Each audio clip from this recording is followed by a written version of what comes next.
Hey, on this episode of Successfully Live, we talk about internal alignment. Miranda dives into some examples of how to work with your product team, how to work with your sales team, and a no-cost way of tracking feedback and sharing that customer story internally. She also dives into the power of segmenting your customers. I think you're going to learn a lot from this one. Enjoy.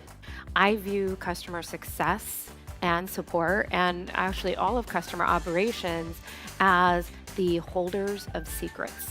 Customer success or customer operations in general, they're generally the department or the teams that talk the most to the customers, if not the only ones that are actively representing the company to the customer post-sale.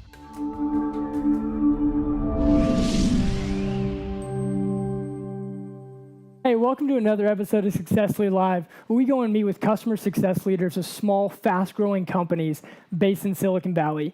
Today, I'm excited to be here with my friend Miranda, the Vice President of Customer Operations at HelloSign. Now, so our goal for this interview, Miranda, is going to be to get that tactical information about what's really made a big impact with your operations here at HelloSign. So I'm super excited to be here with you. And I'm your co-host, Adam O'Donnell, the co-founder of Successfully. So we're just going to have fun learning a little bit more about how you've made a big impact with operations. But I want to first, your experience is a little bit different than a lot of people we talk to. So I'm excited to kind of hear that. If you could just kind of give us how you got into this role. My career in a customer-facing org goes back about a little over 20 years. I'm dating myself a little bit, but hey. And I have done many customer-facing roles throughout these years, everything from customer support to account management. And I bring, experience from companies of, as small as 30 to as large as 30,000.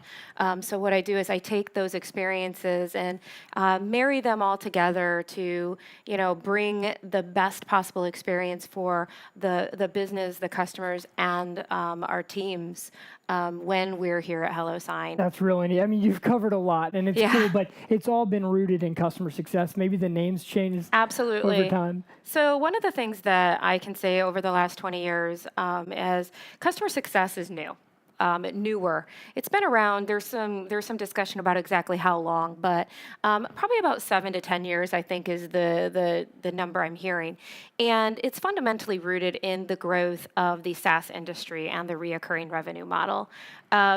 Prior to the reoccurring revenue model business or the SaaS industry in general, customer success was more account management.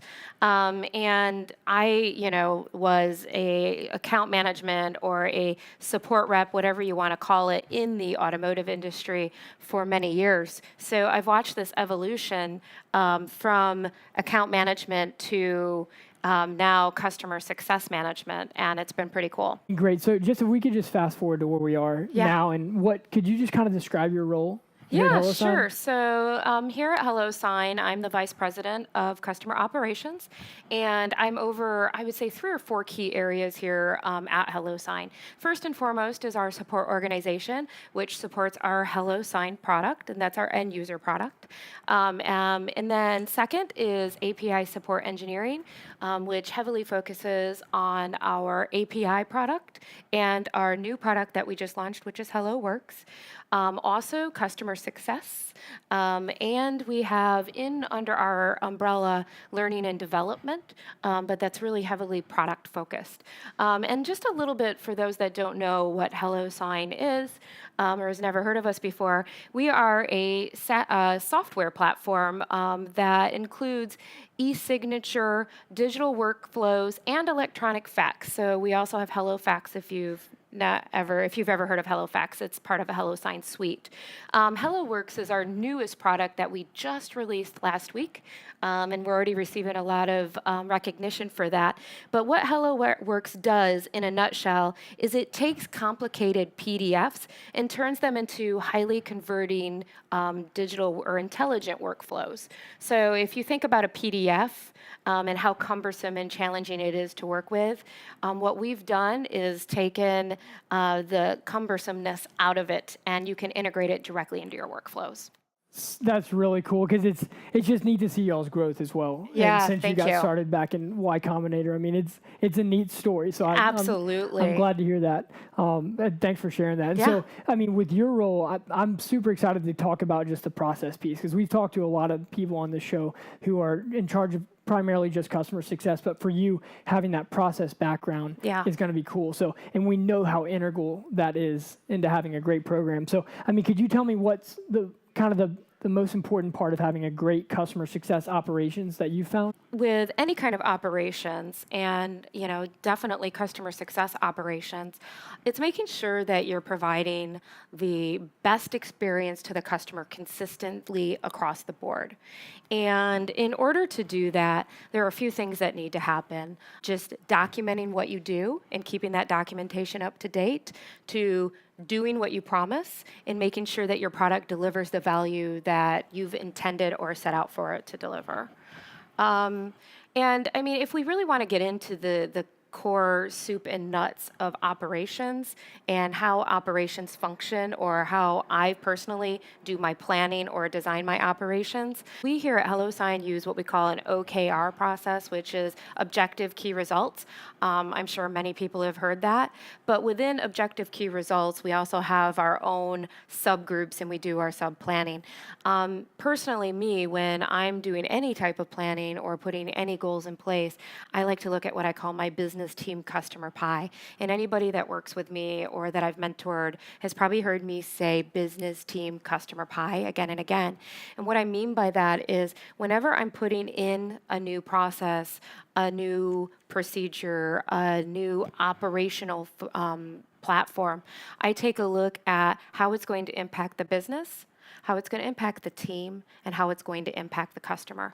Now, I logically talk myself through every aspect of that to make sure if it's heavily business focused, then I need to make sure that I'm accounting for the customer experience impact. If it's heavily weighted towards the customer experience side, I need to make sure I'm not impacting my business side. And the same with the team, because I'm a believer, and I just recently wrote an article about this, that the strongest lever of customer success is a happy and engaged team. So I'm not going to be putting any processes in place that impact the team morale. And if I do see that a process could impact the team morale, I make sure I put another lever in to monitor that. Just another big piece that we found around operations is internally aligning with other departments. And Sure. And could you kind of talk a little bit about that with y'all? Because I think it'd be interesting to hear. I know you have some good stories on that. Yeah. So here at HelloSign, one of our core values is collaboration. And we really take all of our values very seriously, but collaboration is one I think that we have the most fun with. And in customer success, so people have probably heard me say this before, but I view customer success and support, and actually all of customer operations, as the holders of secrets. Customer success or customer operations in general, they're generally the department or the teams that talk the most to the customers, if not the only ones that are actively representing the company to the customer post-sale. So one of the things that I've done to operationalize the keeper of the secrets is come up with some goals to help us feed information to other departments. So I'll give you some examples of that. How many product feedback items that they have to deliver every quarter. And how that would look is customer success, if they're doing their job right as a department, right, not as customer success as a mindset, but as a department, if customer success is doing their job right, they're having regular cadence conversations with the highest value customers in your company, the ones that are using your product the most. And if they're doing that effectively, they're getting the good, the bad, and the ugly, right? They're getting that all delivered to them on a regular basis. So customer success has goals around how many feedback items that they need to deliver every month from those high-value customers, and we tie MRR to that. So we know how much money is sitting in our system at any time in regards to feedback. And also, we do the same thing with marketing, for example. Every quarter, customer success has goals around delivering customers that are ready for case studies, references, anything like that. And also, I've designed customer success to be more of a safe haven here at HelloSign. So there are many customer success models. There's no right or wrong model, but I'm a believer that customer success in general shouldn't own a sales quota, and not at least not here at HelloSign. I know that there's some controversy around that, but here at HelloSign, customer success does own upsell goals and renewal goals and churn goals, but they don't facilitate the actual negotiation of the contract. We have what we call a account manager that does the money talk.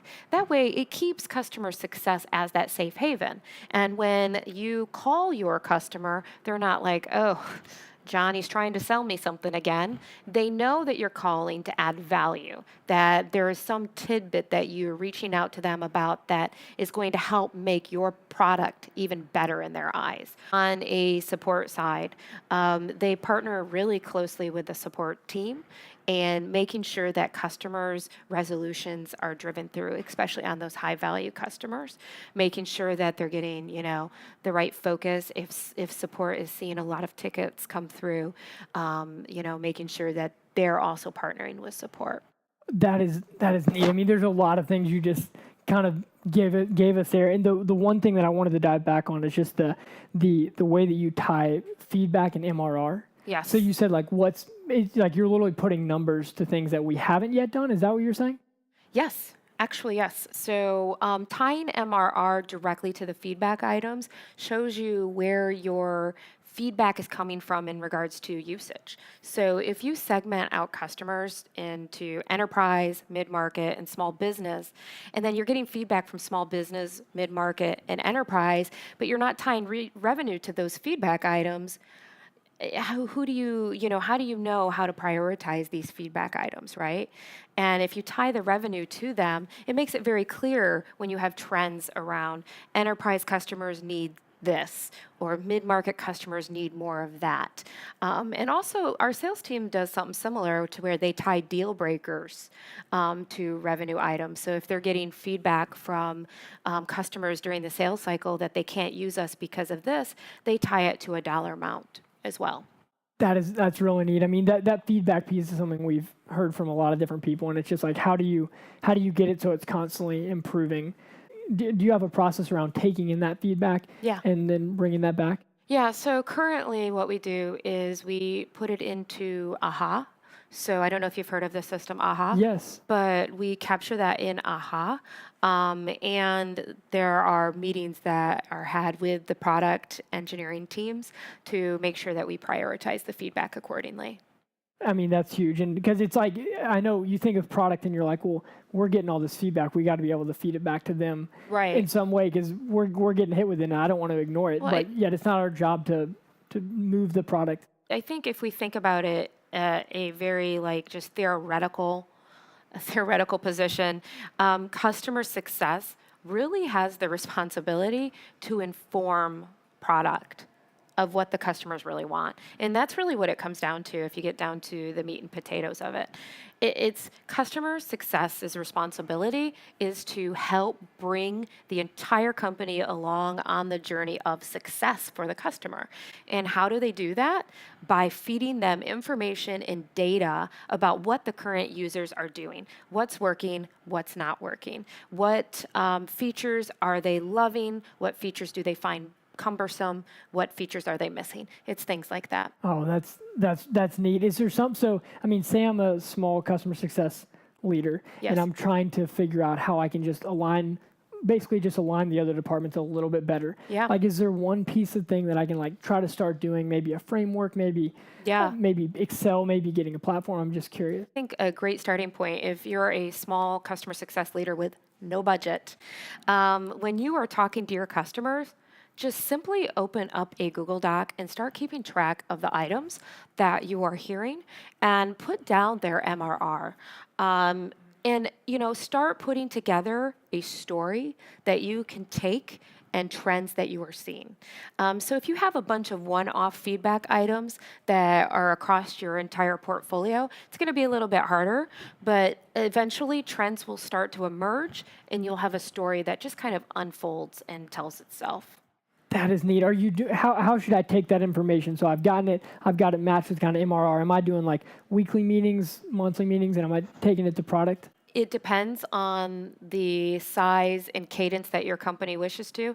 I don't think there is any magical formula that's going to, there's no magical formula that I'm going to be able to give you here that is going to push the development of those features. It really sits within the customer success manager's hands to make sure they're telling the right story, whether it's having a weekly product and engineering meeting, a monthly product and engineering meeting, or sending out an email with the feedback items. It doesn't matter what you do, because if everybody's not bought in and you're not telling the right story, you're not going to make an impact. So it's making sure that you're telling the right story with the data and that everybody is bought in. Out of all the things that we've kind of talked about today, I think there's two more areas that I want to kind of circle back Sure. on. And one is just sales, because that's so important. We've already talked about product and how you're influencing that alignment, but how should CS be influencing the sales team? Sure. I've said this before. If you have a sales meeting, a weekly sales meeting, a lot of people do, your customer success manager should have a seat at that table. So make sure that customer success has a lot of face time with sales, and that they're building really strong rapport with the sales team, because believe it or not, sales is probably the biggest partner to customer success out of all the teams. Customer success and sales should work really closely together, not just for the success of the company, but for the success of the customer. The pre-sales cycle and the post-sales cycle should be really intertwined. And there's a few things that I like to see done to make sure that happens. One, if your sales team has a weekly forecasting meeting or a weekly meeting, make sure that your customer success manager of customer success, or someone from customer success has a seat at that table, and that they're representing the post-sale customer. Also, make sure you have an onboarding plan. I know that sounds really simple, but making sure that the customer success manager is introduced at the right time for your product. The right time for our product really is pre-close, but the right time for your product may be post-close. But making sure that your CSM is introduced at the right moment to make sure that they can drive through adoption and make sure that the customers are achieving the value that they set out to achieve during the sales cycle is really important. Also, really making sure that your customer success team is helping provide feedback to sales about what key features are working well within the product and what key features really aren't working well, and what success they're seeing with customers will help inform the sales team on who they should be targeting. That's beautiful, and I know we've gone a long time here, so I want to make sure we're good. The last thing that we kind of like to end with is just, if you're a small customer success leader, like, what's one piece of advice that you could give someone who's kind of in your shoes? Yeah. Segment. I know that's going to sound really simple, but it is impossible if you have thousands and thousands of customers to be the customer success manager for every one of those customers. But you still need to set them up for success within your product. So really think about your high, medium, and low touch model. Who's going to get that high touch? Who's going to get that face time? Who's going to get the post-launch marketing automation touch? Who's going to get, the, self-serve touch?